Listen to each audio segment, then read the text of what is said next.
Hi అండి, అందరికీ నమస్తే. వెల్కమ్ టు మై ఛానల్ మనపల్లె రుచి.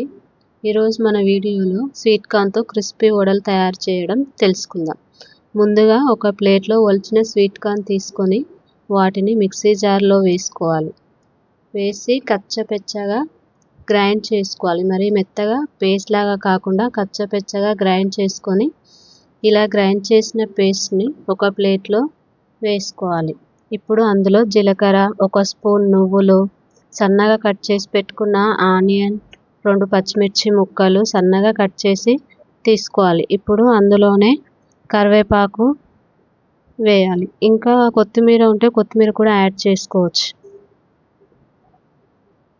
2 పెద్ద స్పూన్ల శనగపిండి, 2 స్పూన్ల బియ్యపు పిండి, కార్న్ఫ్లోర్, బియ్యం పిండి లేదా కార్న్ఫ్లోర్ని వాడచ్చు. నేనైతే బియ్యం పిండి వాడిన. 1 చిన్న స్పూన్ చాట్ మసాలా, రుచికి సరిపడా కారం, ఉప్పు వేసి పిండిని బాగా మెత్తగా పేస్ట్ లాగా కలుపుకోవాలి. ఇందులో వాటర్ వాడకూడదు, స్వీట్ కార్న్లో ఉన్న వాటరే సరిపోతుంది.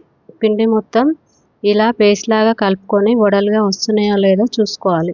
ఒకవేళ పిండి మెత్తగా అయితే కొద్దిగా బియ్యం పిండి యాడ్ చేసుకోవచ్చు. ఇప్పుడు స్టవ్ పైన ప్యాన్ పెట్టుకొని డీప్ ఫ్రైకి సరిపడా ఆయిల్ వేసి, ఆయిల్ వేడి అయిన తర్వాత అందులో ఇలా తయారు చేసిన వడలని ఒక్కొక్కటిగా అందులో వేసుకోవాలి.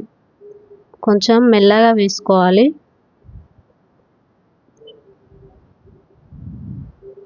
ఒక వాయికి సరిపోయాన్ని వేసిన తర్వాత వాటిని ఒకవైపు కాలిన తర్వాత మరొక వైపుకు తిప్పుకోవాలి. ఇలా 2 వైపులా తిప్పుకుంటూ గోల్డెన్ కలర్ వచ్చేంత వరకు డీప్ ఫ్రై చేసుకోవాలి. ఇలా గోల్డెన్ కలర్ వచ్చిన వాటిని జల్లి గంటతో తీసి ఒక ప్లేట్లో సర్వ్ చేసుకోవాలి.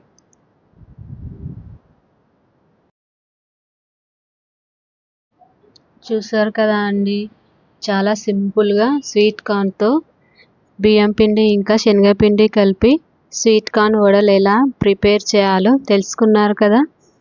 ఇంతే, చాలా సింపుల్గా ఇంట్లోనే ప్రిపేర్ చేసుకోవచ్చు.